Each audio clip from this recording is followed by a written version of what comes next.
Televidentes en todo Manabí, en el resto del Ecuador y el mundo entero, buenas noches y sean bienvenidos a esta emisión de noticias. Enseguida revisamos en los siguientes 60 minutos los hechos más destacados del acontecer nacional e internacional y en el ámbito local que han generado noticia en este lunes 13 de marzo de 2023. Extendemos el cordial saludo a la bella Portoviejo en las fiestas de hoy, a su gente tan pujante, trabajadora y siempre orgullosa de sus raíces y de su gente.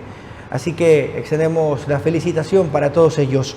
En esta jornada hay que dar cuentas de un fin de semana sangriento que tuvo Manabí. 3 muertes violentas se registraron en Manta, en la zona norte otras 2 muertes, cerca de 6 el fin de semana en diferentes cantones de Manabí. Ya se bordean las 110 muertes en lo que va del 2023, es decir, en 72 días.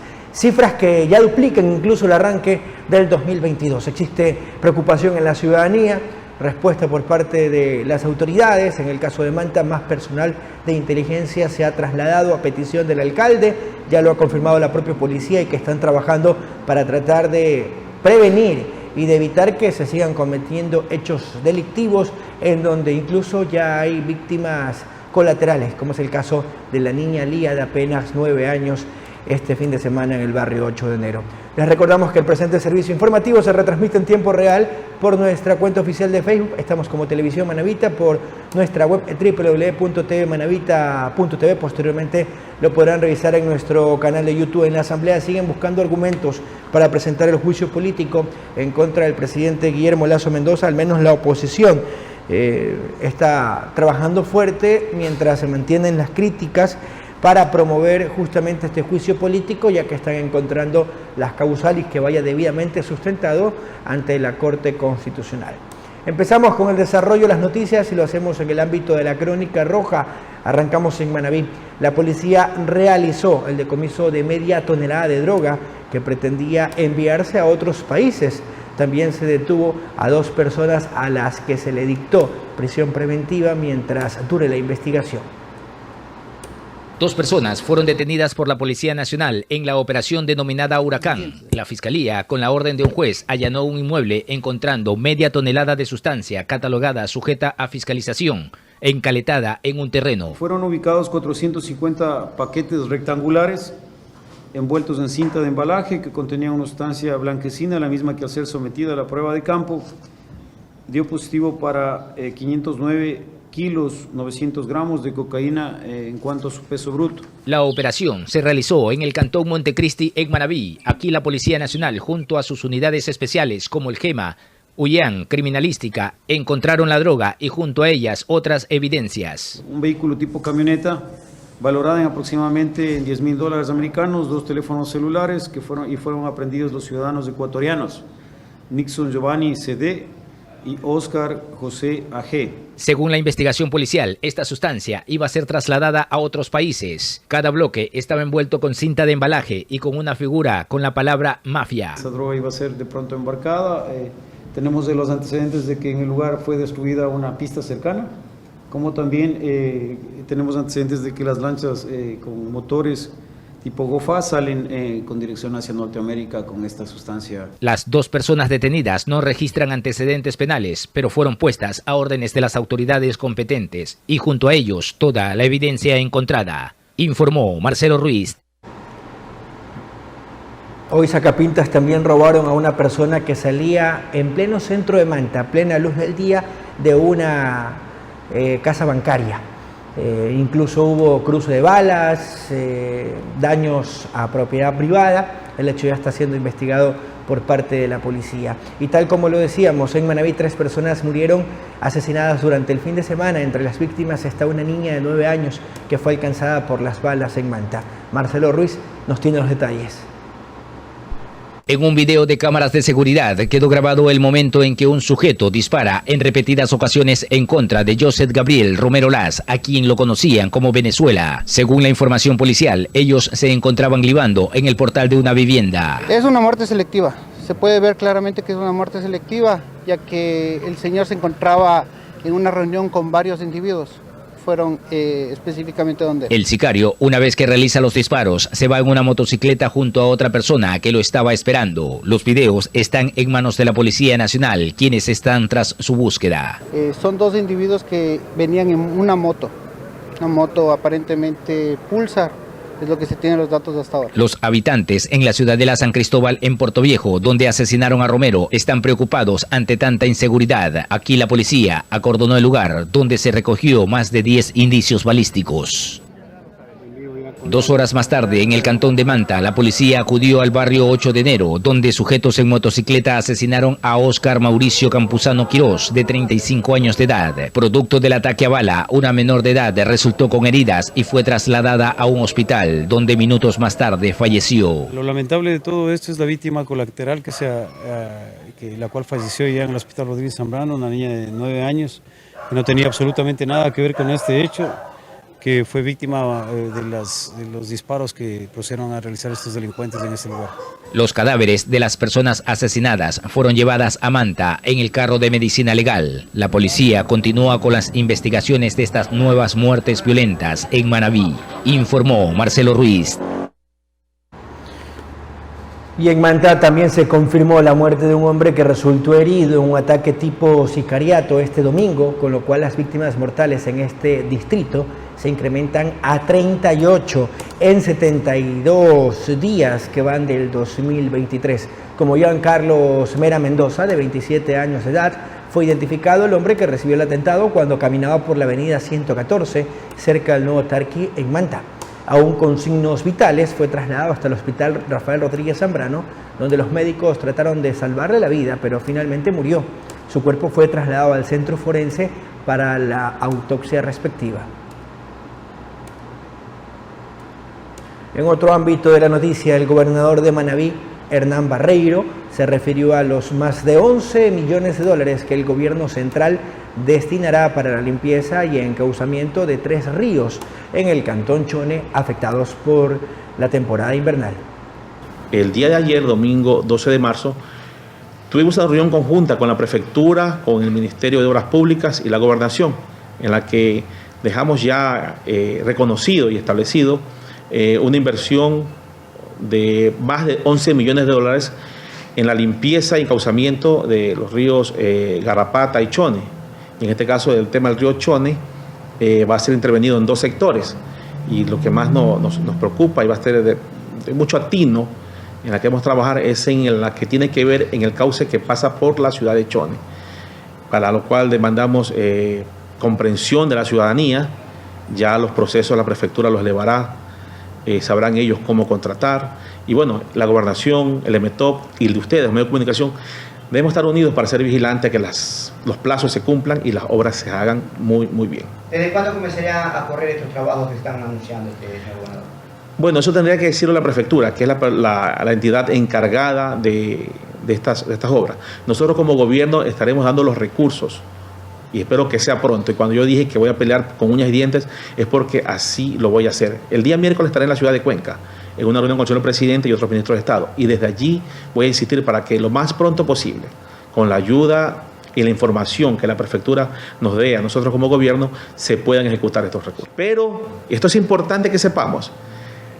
Con la ayuda de la Secretaría Nacional de Gestión de Riesgo, con la ayuda del AME regional, con la ayuda del Cuerpo de Bomberos, se ha logrado llegar a estas familias con raciones alimenticias para 4 días y para 15 días, de acuerdo a la cantidad de personas que hayan en esas casas que han servido de albergue o de huésped para los amigos y los hermanos de Chone. ¿Qué hay de quienes perdieron sus propiedades? ¿De pronto hay alguna gestión por lo pronto con el Midubi? Por supuesto que sí, estamos trabajando articuladamente con Midubi, con Ban Ecuador y con el Ministerio de Agricultura. Vamos a evaluar, no podemos decir la cifra todavía porque no se pudieron recoger todos en un solo lugar. Como dije antes, están en casa de familiares. Pero estamos trabajando en eso. En este momento hay personas trabajando en Chone ya. Mire usted, es 13 de marzo, día de asueto, estamos trabajando aquí. Nos vamos a Jaramillo. Allí autoridades del Distrito de Educación se reunieron con el alcalde reelecto Simetrio Calderón para buscar solución a la gran demanda de cupos para educación escolar y secundaria que existen en este cantón manabita. por el incremento de estudiantes en el cantón Jaramicó y por otros motivos, el director distrital de Educación de Jaramicó, Montecristi y Manta, Edgar Rivadeneira, se reunió en la alcaldía de Jaramicó, misma que mantuvo una reunión de trabajo con la primera autoridad del cantón. Bueno, la visita nuestra al GAT de Jaramicó es en vista de la demanda que tenemos de estudiantes. O sea, estamos un poco preocupados porque hemos llegado a la capacidad de cubrir esa demanda. Entonces, para este periodo lectivo hemos cubierto toda la demanda de estudiantes, pero sí estamos activándonos para poder cubrir la demanda para el siguiente periodo lectivo. Es por eso que tenemos que buscar acercamiento y convenios con el gobierno autónomo descentralizado de Jaramicó para poder llegar a acuerdos y poder saber que contamos con el señor alcalde en cuanto a alguna ayuda o donación de terreno. ¿Cómo ha visto esa predisposición del alcalde usted? Bueno, aparentemente hay el compromiso, o sea, sí tiene un alcalde que está comprometido y nosotros en virtud de que hay un compromiso por parte del alcalde con la ciudadanía y nuestro deber y obligación como Ministerio de Educación es poderles garantizar el derecho de educación a niños, niñas y adolescentes del cantón. Ante esto, ¿cuándo se iniciarán las clases? El 24 de abril está planificado dentro del programa el inicio de clases del periodo escolar 2023-2024. Informó Filemón Macías, Televisión Manavita. Regresamos para revisar más información aquí en la señal de Televisión Manavita y nos vamos ahora al ámbito internacional. En Colombia, el gobierno anunció el inicio de un segundo proceso de paz con las organizaciones irregulares. Tenemos el informe. En realidad son bandas. El presidente Gustavo Petro celebró el lunes lo que llamó un inicio de un segundo proceso de paz en Colombia, luego de que se suspendieron las órdenes de captura en contra de 19 disidentes de la que fuera la guerrilla Las FARC. Estos guerrilleros fungirán como negociadores. Prácticamente la mitad de las personas armadas hoy entran a un proceso de paz con el gobierno. Aún falta la otra mitad. Para dialogar con el gobierno, los guerrilleros serán reconocidos como representantes del autodeterminado Estado Mayor Central, la mayor facción disidente de las FARC, con unos 2.000 combatientes. Petro concedió el mismo reconocimiento a los miembros de la Segunda Marquetalia, una facción integrada por guerrilleros que estuvieron en el proceso de paz, pero que lo abandonaron alegando incumplimientos. El gobierno no ha anunciado cuándo se sentará a la mesa con los disidentes. Desde el 31 de diciembre, Colombia declaró un cese al fuego bilateral con el Clan del Golfo, la guerrilla del ELN. Todas las disidencias de las FARC que no se acogieron al Acuerdo de Paz de 2016 y paramilitares de la Sierra Nevada de Santa Marta. Fue su primer paso de la política de paz total. Pero el lunes el gobierno acusó al Clan del Golfo de violar la tregua al patrocinar a mineros ilegales que atacan a la población en el noroeste del país. Porque estamos en un conflicto interno y por razones poco santas, lo que tenemos entonces es que el cese al fuego tiene que cobijar no solo el cese entre ejércitos, sino el cese de hostilidades contra la población. Casi 6 décadas de conflicto armado en Colombia dejan más de 9 millones de víctimas, entre desplazados, desaparecidos y asesinados. Volvemos y sean bienvenidos al espacio de entrevistas. Dábamos cuenta en el primer bloque de este espacio informativo del hecho violento registrado el fin de semana en Manta y hoy fue enterrada la niña de apenas 9 años que resultó como víctima colateral asesinada. Indudablemente hay un impacto familiar, pero también un impacto en la sociedad ante este hecho, lo que llevó incluso a que las autoridades, en este caso el alcalde, exteriorice su preocupación y exija a los organismos correspondientes en el tema de seguridad a que refuercen las medidas y den también respuestas al hecho en donde lamentablemente murió una niña. ¿Qué representa esto desde lo psicológico, desde lo anímico y el impacto que puede medir a la sociedad? Se lo consultamos enseguida a un experto en la temática.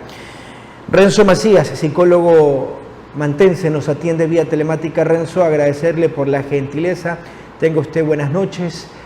¿Cómo podemos digerir esta noticia que sin duda genera un impacto, un shock emocional, no solo en los familiares, sino que también hay una afectación que conlleva a nerviosismo, incertidumbre por parte de la ciudadanía. Bienvenido, buenas noches.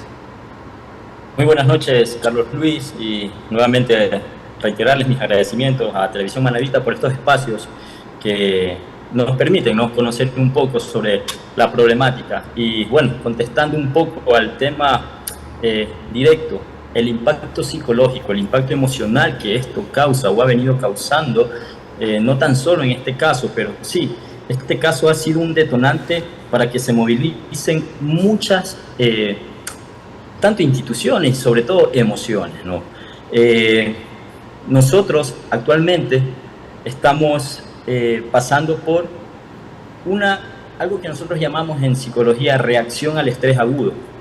Este tipo de situaciones, que es muy asociado a un trastorno ansioso, ¿sí?, lo que diferencia son las crisis inmediatas del impacto emocional o del evento traumático que en ese momento ha sucedido o ha pasado o estamos viendo a nivel social, va a generar dentro de todas las personas pues un estado de ansiedad, un estado de preocupación excesiva, dificultad para conciliar el sueño, temblores musculares y otra sintomatología mucho más fuerte que las que acabo de mencionar. Pero no deja de ser esto pues una consecuencia de este fenómeno social, como antes ya les mencionaba, que día a día gana terreno aquí dentro de nuestro contexto local.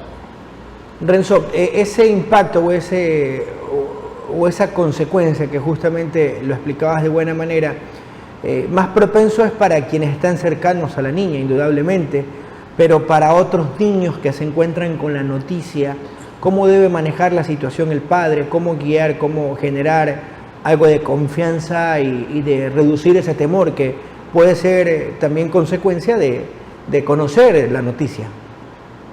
Correcto. Más que todo en el tema global, ¿no? Más afectaciones sienten los padres que los mismos niños. Obviamente es un impacto que sí nos invita a la reflexión, primero, a qué hacer o cuál es el tiempo que nosotros dedicamos, de qué manera estamos llegando con nuestros hijos, cuál es el cuidado que nosotros debemos de darle, y a la vez también es un tema un poquito contradictorio. Si el excesivo cuidado que también le estamos dando no vendría a ocasionar algún tipo de consecuencia emocional.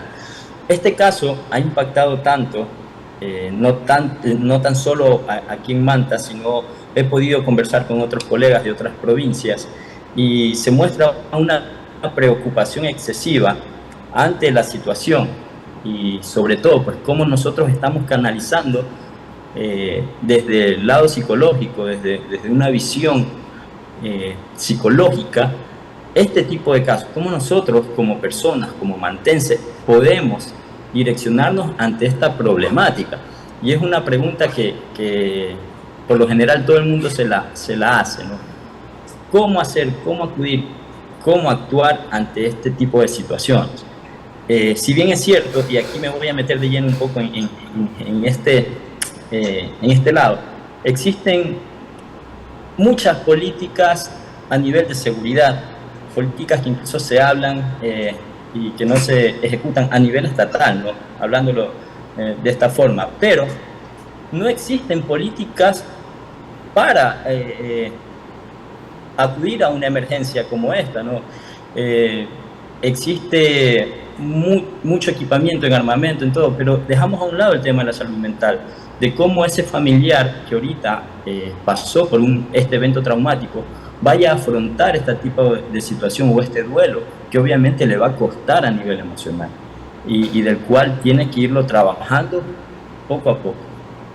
Perfecto, Renzo, entonces el problema es más grave de lo que puede significar solo este caso, que sin duda ha generado conmoción a nivel de Manta y de Manabí, ya con repercusión a nivel nacional, sino es la falta de política para hacer un seguimiento y una recuperación plena a quienes genera una afectación esta situación.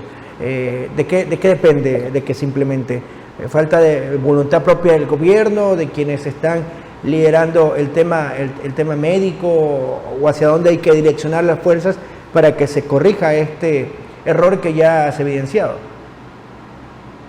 Sí, como lo mencionaba, ¿no? Se habla mucho de políticas de seguridad, pero yo en este momento invito a nuestras autoridades locales a que se posesione un tema justamente enfocado a esto.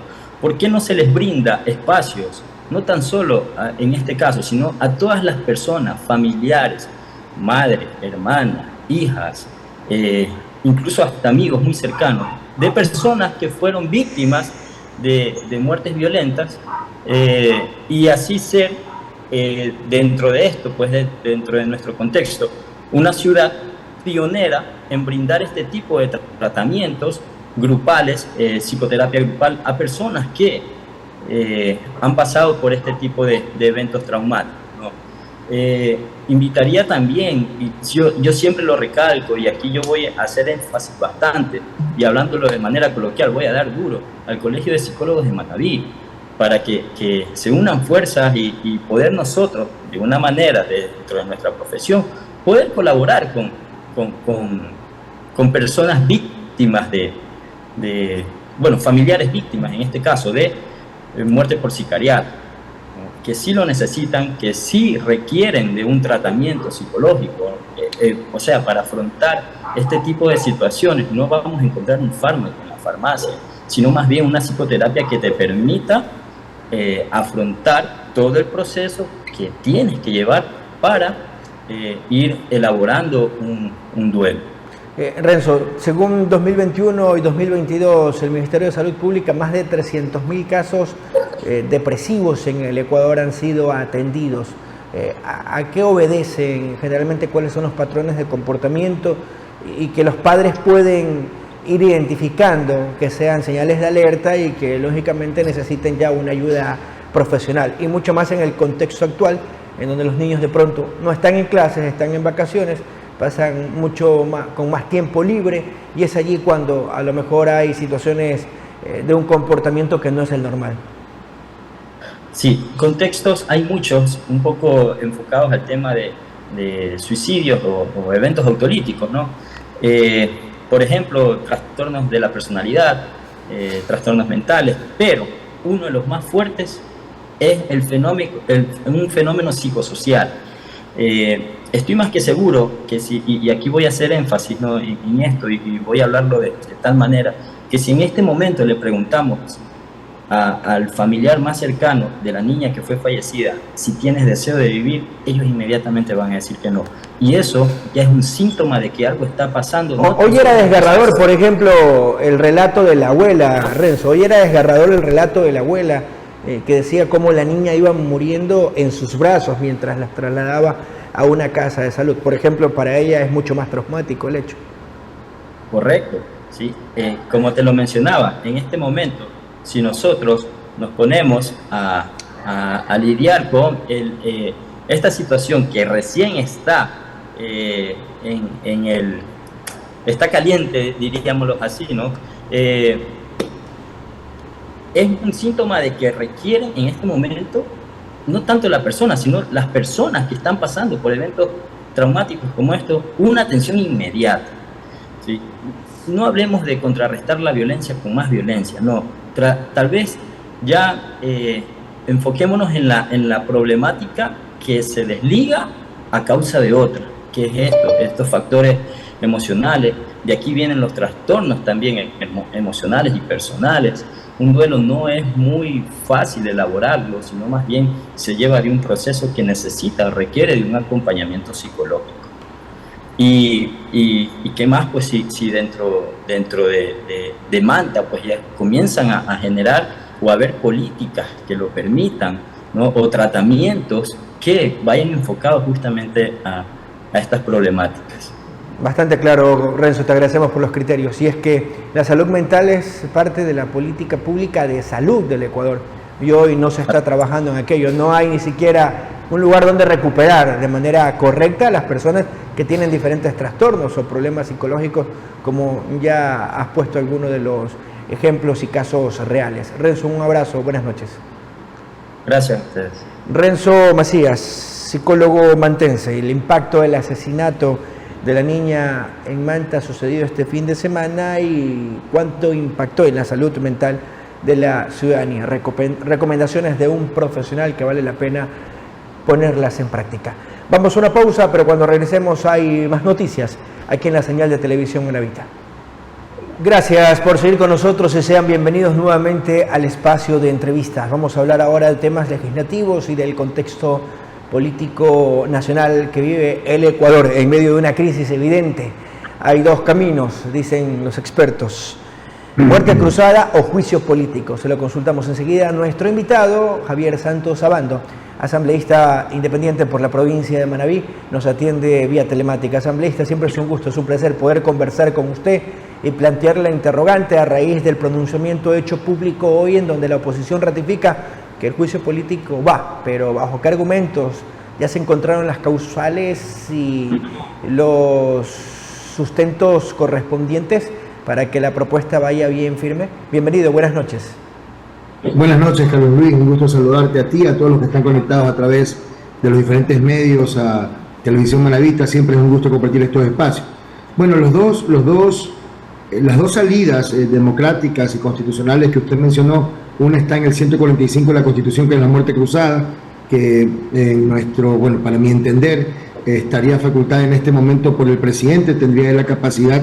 El único que tendría la capacidad para decretarla sería él. La Asamblea ya la agotó, en mi entender jurídico, la agotó el año pasado, en el 2021, cuando no hubieron los votos suficientes para la institución del presidente. Y la otra es la que establece el 129 de la Constitución, que justamente es la que está debatiéndose ahora en el Pleno y en el seno de la Asamblea Nacional, y que esperamos que en los próximos días ya presenten los formularios o presenten la solicitud con las 46 firmas de respaldo ante aquello, y obviamente que sea validada por el CAL y que el CAL la remita a la Corte Constitucional. Esas son las dos vías que hasta ahora se están jugando. Hay una tercera salida que es la revocatoria de mandato. Esa es una salida más ciudadana y esa obviamente también se espera que el Tribunal Contencioso Electoral entregue formularios y dé paso a la misma. Pero en el tema que nos compete, que es el 129 de la Constitución, que habla específicamente del juicio político, ya la comisión ocasional que buscaba la justicia y la verdad, que se creó solamente para ese tema, recomendó que el Pleno apruebe el informe donde había esta recomendación, valga la redundancia, del juicio político. Las causales que ellos argumentaron no necesariamente tienen que ser las mismas causales que se vayan a incorporar en el formulario o en los formularios que se van a implementar y que se van a debatir. Recuerde que el informe de la comisión no es vinculante, ¿no? Exactamente, simplemente sirve como una referencia, pero no necesariamente eso se va a utilizar como un documento adjunto a la presentación de los... Yo con las más de 45 firmas que se necesitan, si se presenta la petición, pero es muy distinto cuando ya lo sometan a votación en el Pleno y reciban también la admisibilidad por parte de la Corte Constitucional, porque es otra de las características de este juicio político, ¿no? Es correcto. A ver, en tal caso, todavía no sé si las bancadas que han promovido el juicio político del presidente se hayan puesto de acuerdo para determinar. Entiendo que por el numeral sí se han puesto de acuerdo. El 129 de la Constitución, numeral 2, en las que se encuentran varios delitos contra el Estado, que sería cohecho, peculado, enriquecimiento ilícito y concusión. Asambleísta, pero todo eso hay que probar ante la Corte. Bueno, más que probarlo, porque no nos corresponde a nosotros hacer una fiscalía paralela, simplemente es utilizar un argumento, decir cuál de esos delitos va a ser el que se va a utilizar. Creo que en eso se han puesto de acuerdo. Lo que no se han puesto de acuerdo es exactamente cuál de los delitos es y cómo lo van a justificar. No probar, porque no nos corresponde a nosotros comprobarlo, eso le corresponde a la fiscalía. Pero bajo qué argumento van a justificar el inicio o el pedido de juicio político. Entonces, de ahí, eso tendrá que pasar para su revisión el dictamen de admisibilidad por la Corte Constitucional y ellos tendrán que pronunciarse. La Corte puede decir, se requieren 6 votos de 9. La Corte Constitucional podrá decir si es procedente o podrá decir no es admisible, no se admite el trámite y definitivamente muere el trámite ahí. Si pasa, obviamente tendrá que regresar a la Asamblea Nacional y por ende tendrá que ir a la Comisión de Fiscalización para que inicie todo el proceso del juicio político, que puede durar entre 30 o 45 días tentativamente. Asambleísta, entiendo que recién mañana retornarán presencialmente a las actividades en el Pleno de la Asamblea Nacional, pero ya usted ha intercambiado criterios con otros legisladores, ha conversado con los jefes de bancada.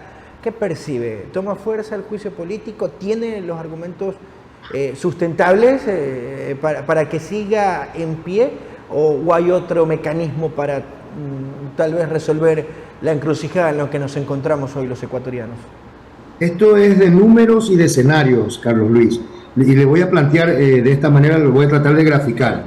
Números para presentar los formularios, para solicitar el dictamen de la Corte, los hay, porque se requieren 46 y en la bancada de UNES tiene 47 asambleístas o 46 47 que bien pudiesen firmar todos los formularios y no necesariamente... No necesitan hasta allí el respaldo de otra bancada, que de seguro lo van a tener, ¿no?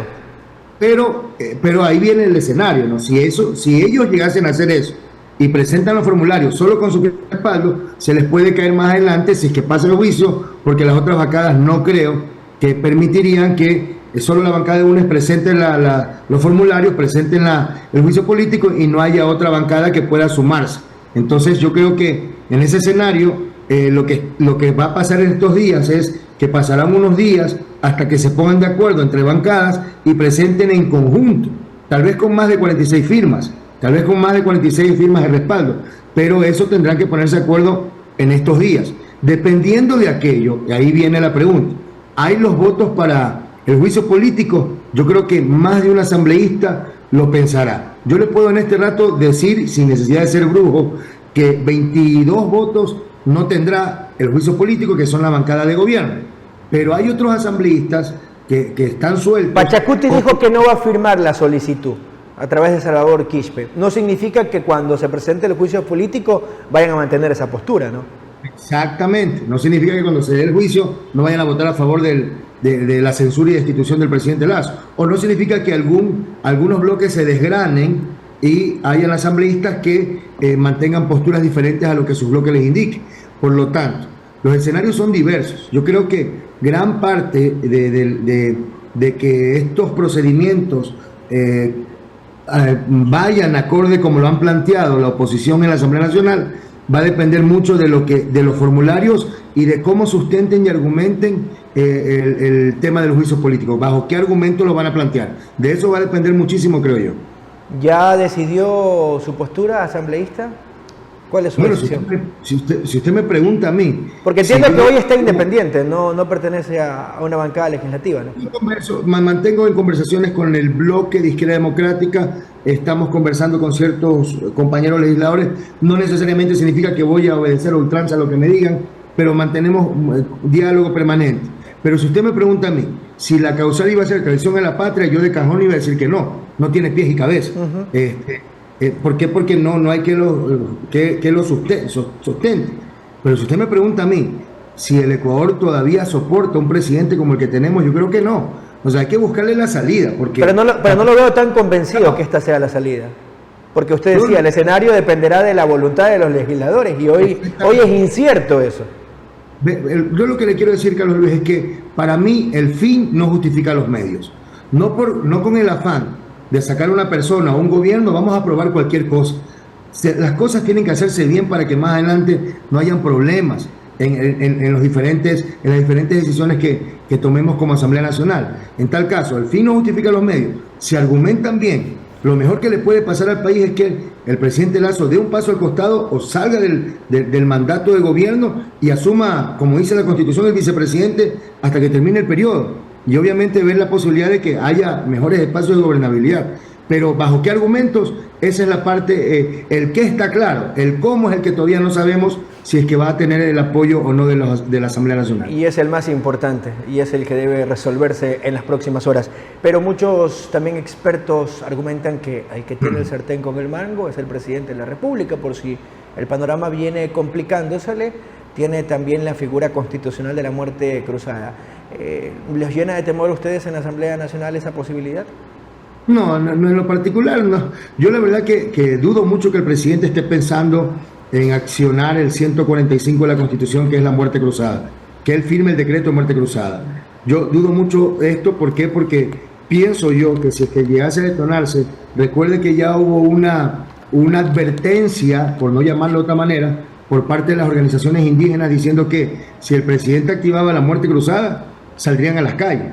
Y recuerde que sin Asamblea Nacional y sin partidos políticos que respalden una postura u otra, creo que el estallido social puede decantar en un enfrentamiento mucho más duro de lo que hemos visto en los últimos años en el país. Y yo creo que el presidente lo pensaría más de una vez si él decide accionar aquello. Yo creo que en este momento el presidente tiene, para mí, lo más importante es generar espacio de gobernabilidad, pero no de dientes para afuera, sino que aplique espacio de gobernabilidad con las diferentes funciones del Estado y que empiece a trabajar con la ciudadanía.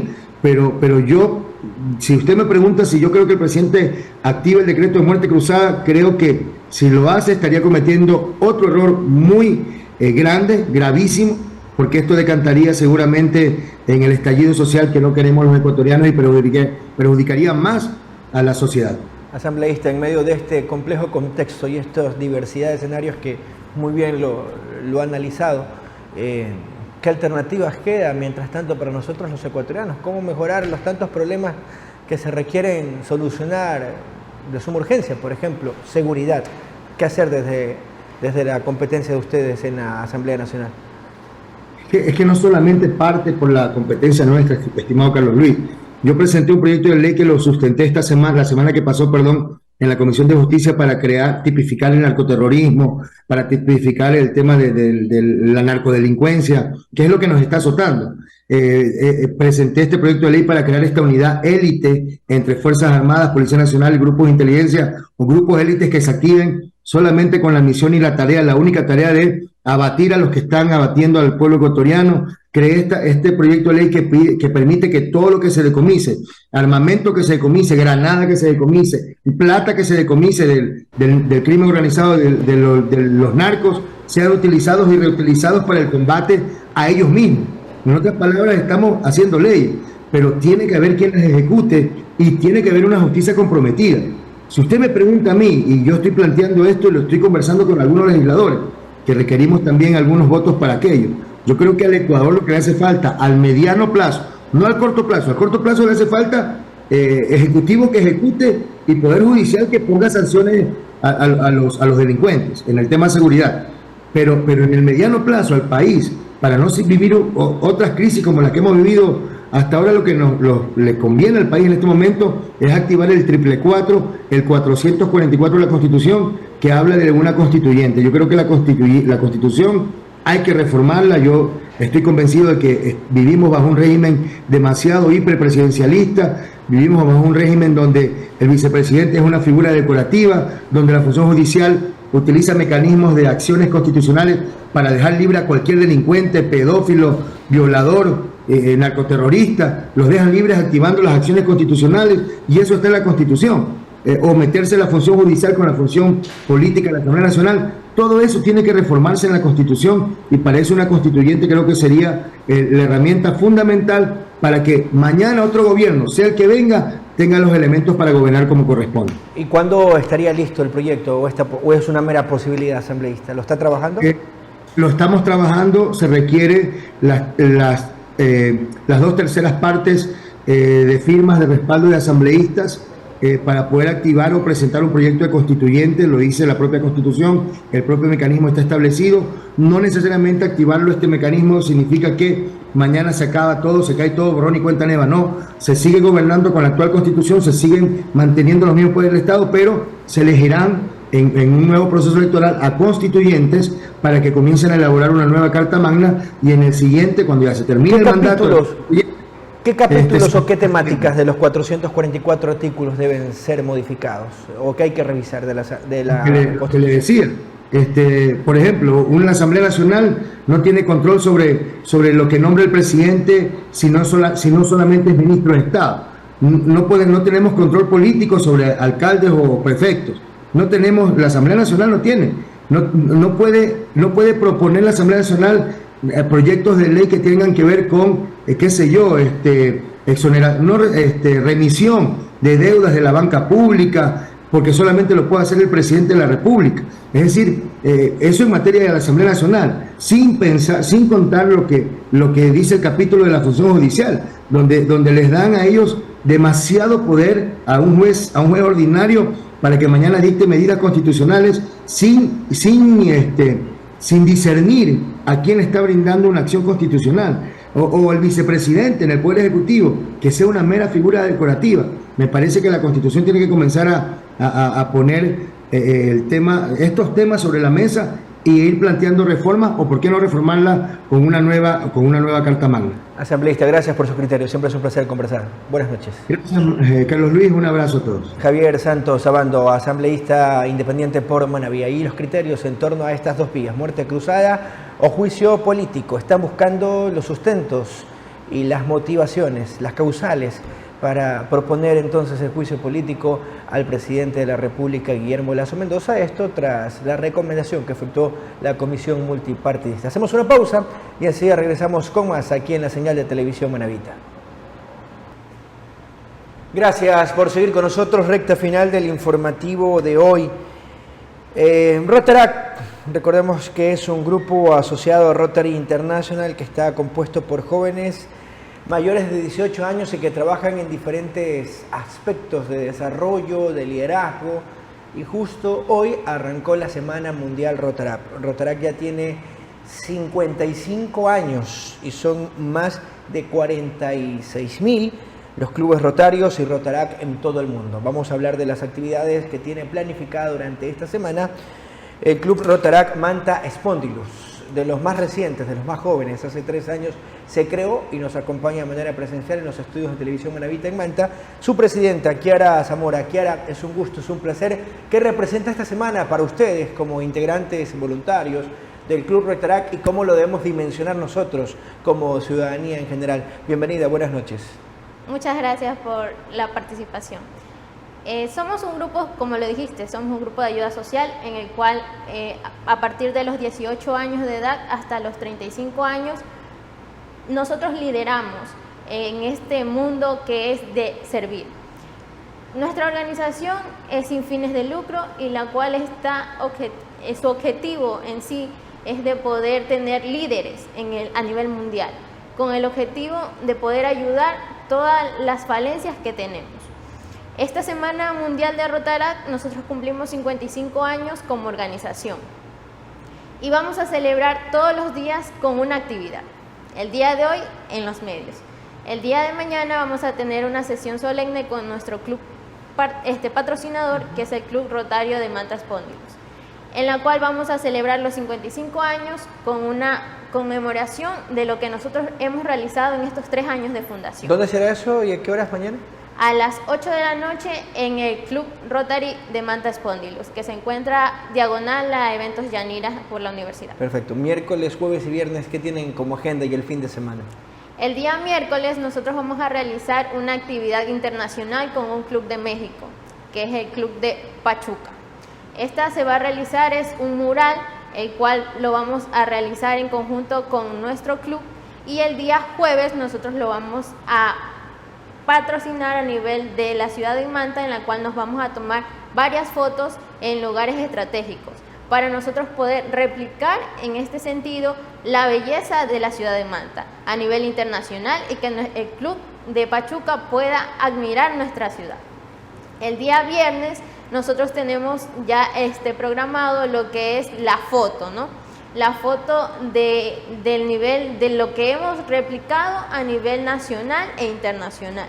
Y el día sábado y domingo nosotros tenemos una cita de presidentes en la cual a nivel distrital nos reunimos todos los presidentes de los clubes en los cuales vamos el objetivo de la reunión es para nosotros poder organizar más actividades a nivel del Ecuador y poder replicarlos a nivel mundial. Kiara, en Manta, ¿cuántos clubes existen? Y específicamente en el caso de ustedes como Rotaract Manta Spondylus, ¿cuántos voluntarios, cuántos activos tienen en la actualidad?